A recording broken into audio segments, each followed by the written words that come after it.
Hey guys, welcome to another video from Overbite Gaming, and today we're going to be talking about the newest Assassin's Creed Valhalla. So somebody at Ubisoft played God of War then, is what I'm assuming.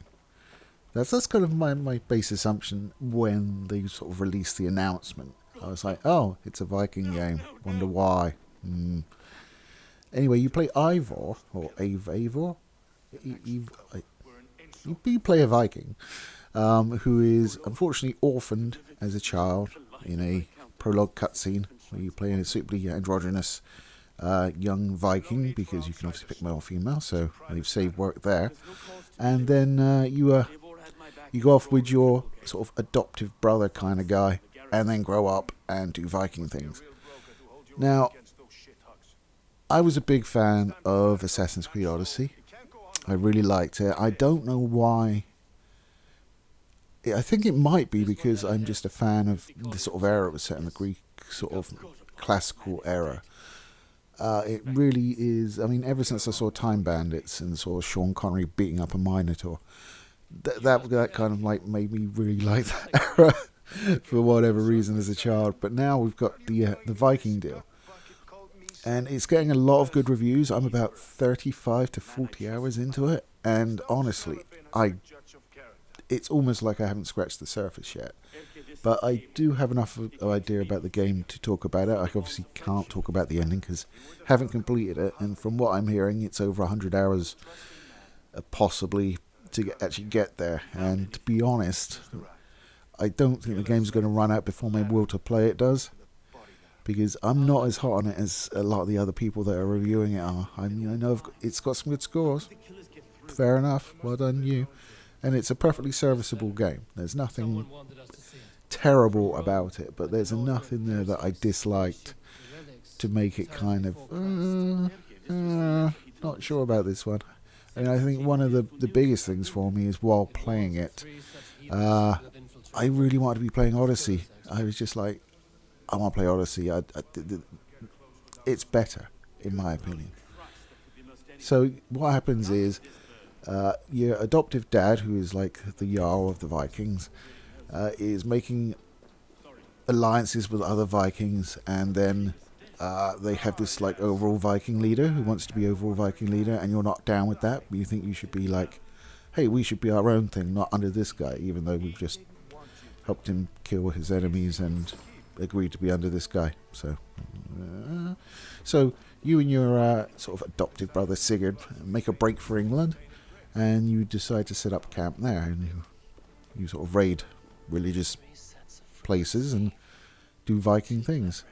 There's a lot of pillaging and looting and killing, but that they've not done the bad one, so we're all happy with that. And it just becomes a cycle. You start making alliances of your own, and you're like, hang on, didn't you leave, Viking land because you didn't like the alliances that your dad was making? What? And then Sigurd goes on a power trip, and you start building up your camp, which is a feature that they have brought back that I do like. I do like the fact that you have like a home base that you need to build up, and you sort of establish buildings and give you access to different things and different sort of side quests. So that's good. I like that. And it sets you off, and you sort of start building alliances, start coming back to your base and building up your base after you've raided. And it sort of gets you into the nice gameplay loop, and all of a sudden, bam, you drink a potion and you're playing the King of Asgard. And you're like, what's going on here? It is like a huge sharp left. And I'm just like, oh, yeah, this feels like an entirely different game. Get me out of this and back to the gameplay loop you've established. No, I don't want to get water from the well and solve a light puzzle. No, just it feels like they want to make two games, and they decided to make them both. I really don't get the decision to put that in. I mean, they probably wanted to have like the mythological side in it, which is fine. You can do that. You did that with Odyssey. But it feels like they've had to sort of section it out for some reason. Maybe it's because they moved it to England, where none of the sort of North mythology would make sense. And so you have weird potions from this lady that gives you potions. I don't know. It's kind of weird. The gameplay itself is pretty good. It does allow you a lot of sort of facility in how you use your weapons. I mean, you can even fight with two shields, which is kind of crazy. I mean, I've never tried it because it just seems nuts to me. But you can do that. So you have the standard Assassin's Creed of like parrying and blocking and all the good stuff that you get in the open world games. And it's serviceable and it has canned animations. So like if you fight, say, a skirmisher, you will kill him exactly the same way every time you fight a skirmisher. You'll take his own sword and stick it through him. But guess what? You take his own sword and stick it through him. I still don't have a one-handed sword. Like, I've not... No, not even a crap one that is nowhere near as good as the rest of my stuff. Because the loot drops in this are really few and far between. You just pick up like junk and silver, which is, you know, the money that you spend in this. But like when it comes to armor and weapons, they really don't drop very much. And when they do, it's generally in a chest, like a specific chest. So if you want a specific piece of armor, like you've got your huntsman gear and you want to get like the gloves for it or whatever, then there's a specific chest that has that in. It's not a drop, it's just a chest. And as a result, you don't get very many weapon drops at all. I mean, you get some, and you have to upgrade them. So I kind of get what they're going for, that like the upgrade materials are equally as rare, like the ingots. And I don't really like it. I don't really like the fact that I'm getting so few weapon drops. Especially when, like, I want a Viking sword. And as far as I can tell, there's none in the game. How do you do a Viking game without a Viking sword? And there's plenty of axes, and you've even got flails in there. I mean, okay, that's cool. I don't know many games that use flails, but it's cool. I've never tried it. I've generally been sticking to a knife and a shield, because the knife's quick, and I've upgraded to the point where it does quite a bit of damage as well. The only sort of downside is you have to be quite close to use the knife. So if you get quite close in, and there's been a number of times I've been swiping it mid-air because I've misjudged that, but that's me being crap, no fault of the game. They've also introduced a feature where you can basically create your own Viking. Why they couldn't have done that for the main character, I don't know, but whatever. You basically create your own Viking. That Viking joins your raiding crew, and other players can use it as well. So, and then you'll get an income when other players use it, which is quite a nice idea. I quite like that. I also quite like the fact that you go around, do quest lines, and pick up sort of other Vikings to add to your raiding party. It works sort of like the sort of lieutenants you got in Odyssey that you could equip to your ship and give you different abilities. They do tend to get lost in the mix, though, because when you raid, you take like 12 guys, something like that, and then you get to the place where you're raiding, and there just seems to be Vikings all over the place, and none of them...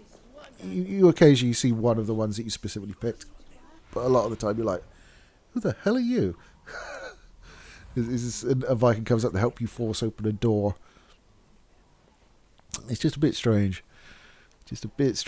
Graphically, it's very nice. The performance is typical Ubisoft performance.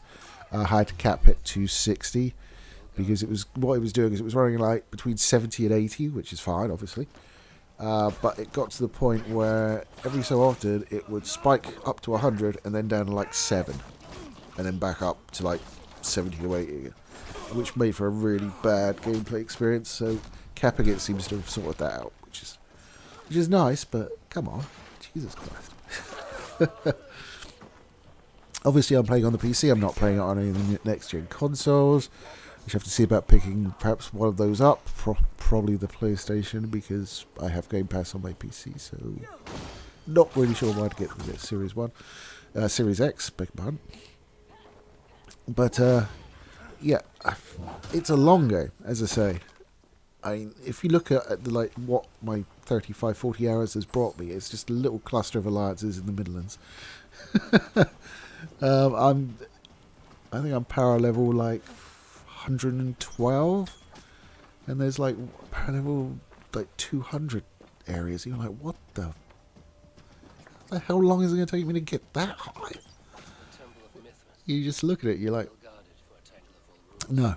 Although I have seen some bow builds that are incredibly OP and able to take down massively over-leveled sort of bad guys just by sort of intelligent skill choices and armor choices. So maybe I should go that way and just blow through it, but I don't think that's the particular experience that Ubisoft wanted for me.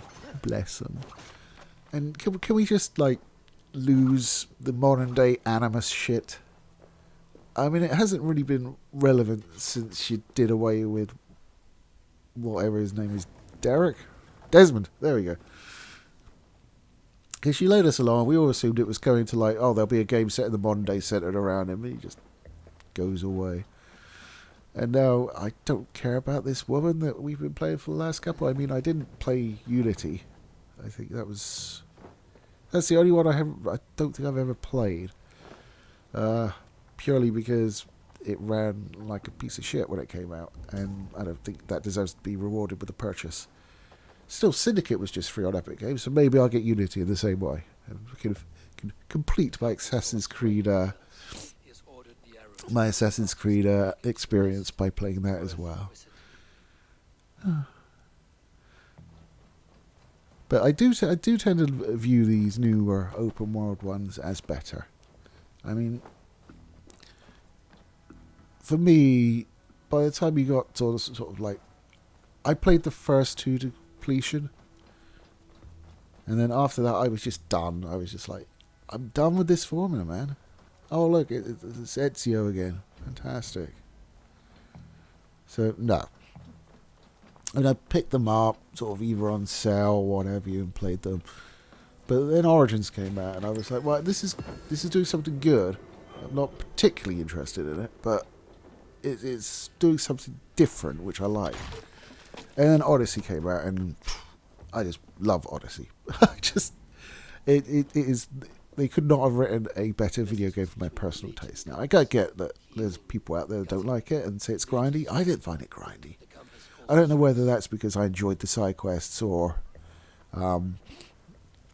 just that I leveled in a more appropriate way, or whether I was just more biased to the whole experience because it was set in Greece, which is entirely possible.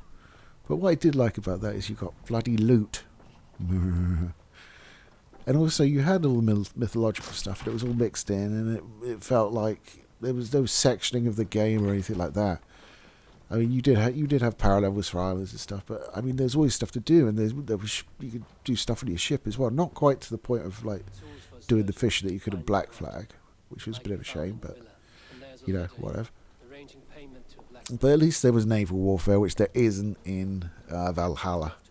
At least not that I've come across, unless they introduce that as a late game sort of mechanic. I don't know. The side quests, there are side quests. They tend to not be interesting to me because it tends to pop up as just a route on the map, and for some reason I'm just like, okay. I'm just not that into it, to be perfectly fair. I don't think Eivor is a particularly... He's like the Mr. Worf of Vikings. You know, Worf from Star Trek, where he's like a good Starfleet officer, but he's a really shit Klingon because he's so miserable all the time, and all the other Klingons are like either having fun or killing things, like Klingons should. Yeah, he's kind of like that. He's a bit of a wet blanket of a Viking, to be perfectly honest with you. Now, whether it's because he was orphaned as a young age and got his head mauled by a wolf, I don't know. Possibly. There's also this very strange mechanic at the start of the game when you pick the gender of your Eivor. Or Ivor. I probably said this name about 500 different ways, but whatever. There's this sort of middle option, which says your gender will be decided upon the strength of its memory or something. And I'm just like, I don't even know what the fuck that means. So I'm just going to pick a gender. Thanks. I mean, does that mean I haven't tried it? Because that sounds really weird. I mean, does that mean like some sections you'll be male, others female? I don't know. Maybe. It sounds immersion breaking to me, but okay then. I guess we gotta like cater to a tiny percentage of the population in that regard. But this don't even cater to them because, like, I don't know, whatever. I mean, there's only. I just don't understand it. I just like. Surely, if someone wants to play a female, they can play a female. If they want to play a male, they can play a male, which is fine. I mean, I'd start off. Actually, it's a female Ivor because, like, generally speaking, if I'm going to be looking at someone's butt for like 60 hours or more, then I kind of want it to be a female butt because I prefer looking at ladies' behinds, which I think most people would understand. And then I got to a bug where I was trying to leave a village and I couldn't. Well, I could leave the village, but it wouldn't trigger the next step of the quest, and so it was a main quest as well. So I'm sneaking out of the village with this other Viking Mushti, which there are a lot of Vikings in England. I don't know if you knew that. I'm not sure how historically accurate that is, but they seem to be all over the place. And then it's just not triggering the prompt to speak to him after you've gotten out of the village. You just go miles away and he's still there and nothing. So I ended up having to restart the game after about 10 hours in. So that was fun. I appreciate that one. So I'm back as the male version this time because I'd heard that much like the last game, there was an obvious choice in the voice actor and it was the male one this time round. So that was good. We all did that. One thing that did really confuse me was a lot of the reaction to this game was like, oh, finally, a Viking game, brilliant. And you're like, what? Are you not aware that there's been a lot of Viking games? Like, a lot of Viking games. Jesus, I think the first Viking game I played was on the bloody Spectrum. Viking Raiders, it was like this turn-based thing. Pretty good, actually, but whatever. And with God of War coming out and Hellblade Senua's Sacrifice is kind of Viking-y, I'm just like, I really don't get where you're coming from, pal. I even entered into a YouTube debate, which you should never do, by the way. And this guy was like, oh, there's been, I mean, how many Viking games can you count on one hand? I do even list about 45. I was just like, go away. What are you talking about? But anyway, guys, I think I've blathered on long enough. It's short news. If you like the Assassin's Creed open world formula and have a particular want for Vikings, you're probably going to love this game, in all honesty. I don't find it as good as the previous game.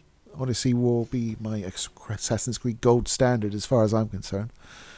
But going forward, it'd be interesting to see what they do next, or whatever happens to be popular at the time they decide to make a new one. But for me, Assassin's Creed Valhalla gets a 7 out of 10.